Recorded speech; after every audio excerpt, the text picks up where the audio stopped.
برائے خواتین human rights آسما ملک کی ملک فدا حسین سے ملاقات۔ تفصیلات کے مطابق ضلعی صدر برائے خواتین ہیومن رائٹس سرگودا اور میڈیا پرسن آسما ملک کی ملک فدا حسین سے ملاقات۔ ملک فدا حسین جو کہ پیل پدھرار ڈھیری کی ایک مشہور سماجی سیاسی شخصیت کے طور پر جانے جاتے ہیں اور انہوں نے اپنے علاقے کے لیے بہت سے کام کروائے ڈھیری اور پدھرار کے لیے۔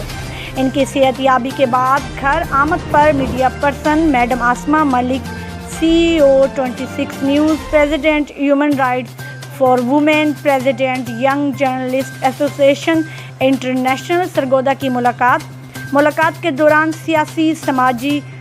معاملات پر تبادلہ خیال کیا اور صحت یابی پر مبارکباد دی۔ آئیے جانتے ہیں ان کی زندگی کے بارے میں اور ان کے علاقے کے بارے میں جو انہوں نے اپنے کام